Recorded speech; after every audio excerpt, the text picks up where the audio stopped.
Assalamualaikum warahmatullahi wabarakatuh. Kami dari kelompok 5 akan menjelaskan mengenai pekerjaan kusen aluminium untuk memenuhi mata kuliah metode pelaksanaan konstruksi 2. Berikut adalah anggota kelompok 5. Yang pertama, Aldo Syahrial, yang kedua Acara Utama, dan yang ketiga Doni Ihsan. Di sini kami akan menjelaskan mengenai yang pertama pengertian, yang kedua bagian-bagian kusen aluminium, yang ketiga kelebihan dan kekurangan, yang keempat alat dan bahan, dan yang kelima metode pelaksanaan. Yang pertama pengertian. Kusen aluminium adalah frame atau bingkai yang digunakan untuk tumpuan baik itu bagi pembuatan daun pintu atau bahkan jendela, sehingga pintu serta jendela tersebut dapat dibuka dan ditutup dengan lebih mudah. Dalam pembuatannya, tingkat ketebalan kusen itu sendiri disesuaikan dengan tingkatan ketebalan dari dinding bagian sampingnya. Kusen aluminium dikenal sebagai jenis alternatif dari kusen kayu. Material bahan ini lebih tahan keropos dan juga tidak mungkin dimakan oleh rayap. Karena itulah kusen aluminium dikenal sebagai jenis kusen yang tidak terpengaruh oleh perubahan cuaca karena tidak mengalami pemuaian.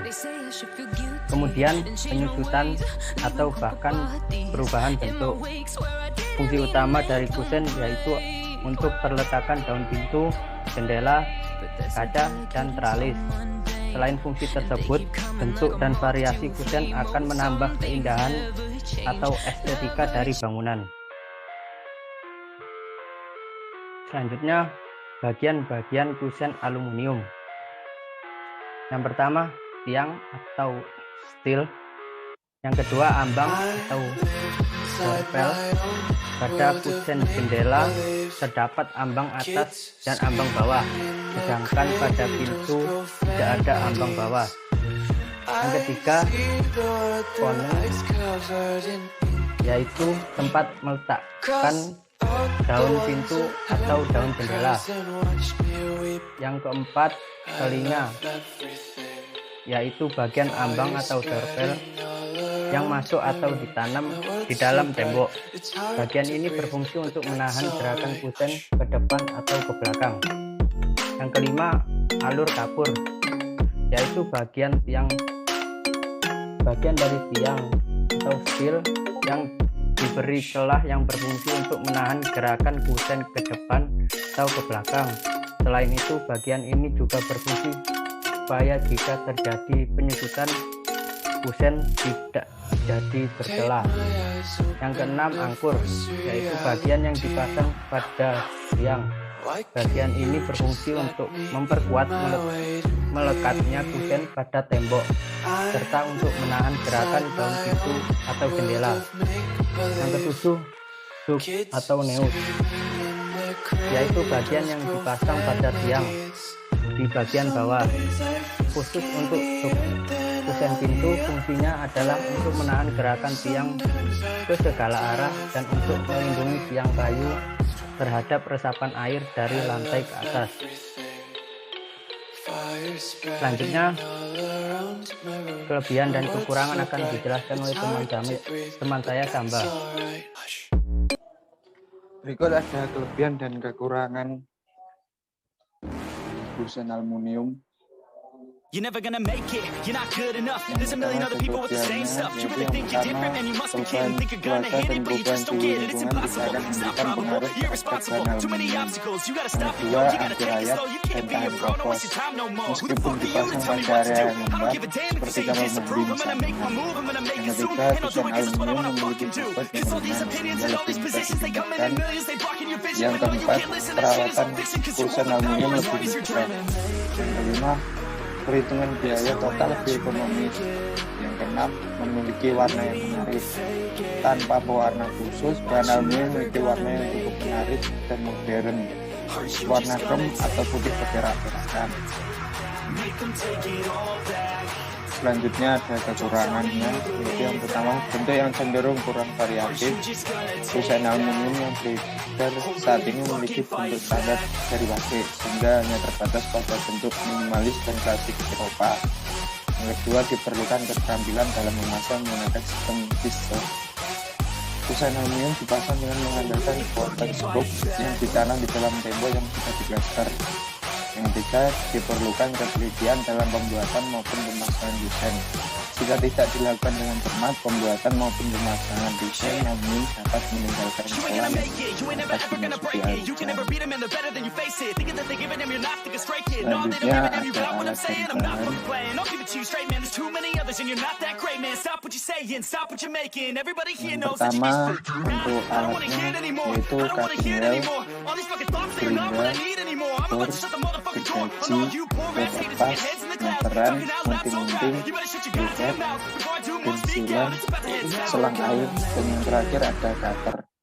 Dan untuk bahannya, yang pertama ada aluminium kusen, kemudian aluminium frame, hardware, skrup, visor, engsel, silen, dan baut. Yang selanjutnya ada metode pelaksanaan yang akan dijelaskan oleh teman saya, Aldo. Ya, untuk metode pelaksanaan pada pekerjaan persiapan, yang pertama pembuatan dan pengajuan gambar shop drawing pekerjaan pintu, kusen, dan jendela aluminium. Yang kedua, approval material yang akan digunakan. Yang ketiga, persiapan lahan kerja. Yang keempat, persiapan material kerja dan peralatan yang dibutuhkan. Nah, untuk langkah-langkahnya, yang pertama, lakukan pengecekan dan pengukuran di lapangan untuk opening yang akan dipasang kusen aluminium apakah sudah sesuai dengan gambar kerja atau belum. Nah, berikut adalah gambar pengukuran kusen. Nah, untuk fabrikasi aluminium, yang pertama, kusen dan frame aluminium difabrikasi di lokasi proyek untuk memudahkan apabila ada perbaikan. Yang kedua, aluminium dipotong dan disambung atau dirangkai memakai skrup galvanis. Yang ketiga, aluminium yang sudah difabrikasi diperlindungan dengan memakai protection tape atau blue sheet dan diberi tanda untuk memudahkan waktu pemasangan.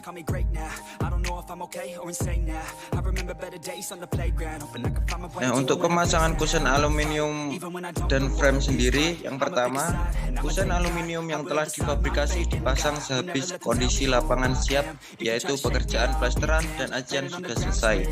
Sistem pemasangan dengan di-screw visor memakai visor S8. Yang kedua, sebelum kusen dimatikan ke dinding, harus dicek dahulu elevasi dan kesikuan kusen aluminium dengan alat bantu waterpass atau unting-unting. Apabila tidak lurus, maka diganjel dengan material dari hardboard sehingga lebih berpengaruh dan tahan lama. Yang ketiga, untuk mencegah kebocoran, maka hubungan antara aluminium dengan dinding diisi silikon sealant. Yang keempat, setelah kusen aluminium terpasang, dilanjutkan dengan pemasangan frame untuk pintu atau jendela, beling, dan hardware. Frame pintu atau jendela dipasang pada kusen dengan memakai penggantung engsel yang diskrup ke kusen. Yang kelima, pemasangan hardware dikerjakan sehabis kondisi lapangan benar-benar kondusif dan tidak ada lagi pekerjaan yang sanggup merusak kusen dan aluminium dan daunnya.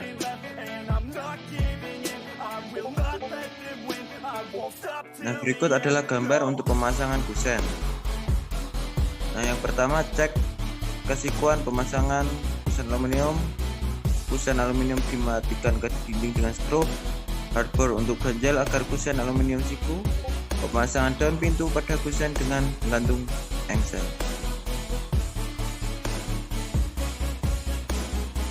Proteksi kusen. Nah, proteksi kusen sendiri menggunakan proteksi plastik atau blue sheet. Pada bab kusen aluminium sanggup dilepas apabila lokasi pekerjaan sudah benar-benar higienis dari kotoran dan tidak ada lagi pekerjaan yang sanggup merusak aluminium tersebut. Ya, berikut adalah video pekerjaan kusen aluminium.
Broken, don't ever forget you're golden.